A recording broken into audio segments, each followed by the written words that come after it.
Schedule కులాల హక్కుల పోరాట సమితి లక్ష్మీదేవిపల్లి మండల కమిటీ ఆధ్వర్యంలో శనివారం పెద్ద ఎత్తున నిరసన తెలుపుతూ లక్ష్మీదేవిపల్లి మండల కార్యాలయం ముందు ఎస్సీలు ధర్నా చేపట్టారు.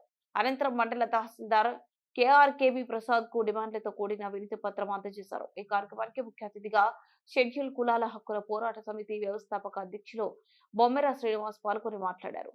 ఏజెన్సీ ప్రాంతం పేరుతో అభివృద్ధిలో దగాపడ్డ దళితులను ప్రజాపాలన ప్రభుత్వం స్థానికంగా ఎస్టీలతో పాటు ఎస్సీని అభివృద్ధి సమానంగా చేయాలన్నారు.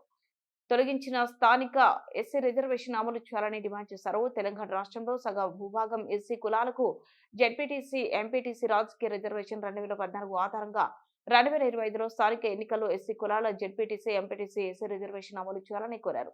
అదేవిధంగా ఎస్సీ రైతులు తరతరాలు సాగు భూములకు, పోడు భూములకు భూభారతి చట్టం ద్వారా ఆంక్షలు లేకుండా హక్కు పత్రాలు ఇవ్వాలన్నారు. మండలంలో కూడా ఎంఆర్ఓలకు వినతిపత్రం సమర్పించడం జరుగుతుంది.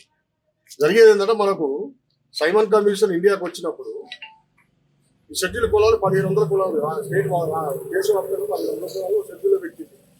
ఏమని అంతరానితనానికి అస్పృశ్యతకు గురయ్యే కులాలని మొత్తం దేశవ్యాప్తంగా తీసి 1500 కులాలు షెడ్యూల్లో పెట్టి షెడ్యూల్ క్యాస్ట్లు అన్నది 750 కులాలను 750 కులాలను షెడ్యూల్లో పెట్టి షెడ్యూల్ ట్రైబ్ అన్నది.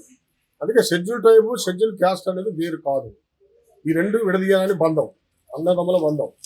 ఇలాంటి బంధాన్ని రాజ్యాంగంలో కలిపి పెడితే అంబేద్కర్ గారు ఈ ఆలోచన పాలకులు ఏం చేశారంటే ఎస్సీలను విడదీసి ఎస్సీలకు మినహాయించేస్తారు. 170 ఏరియా ఎప్పుడైతే వచ్చిందో 70లో ఆ 170 ఏరియా కానుంచి ఏంటంటే అగ్రకులాలు అక్కడ ప్రవేశించకూడదనే రూల్ని అది దళిత.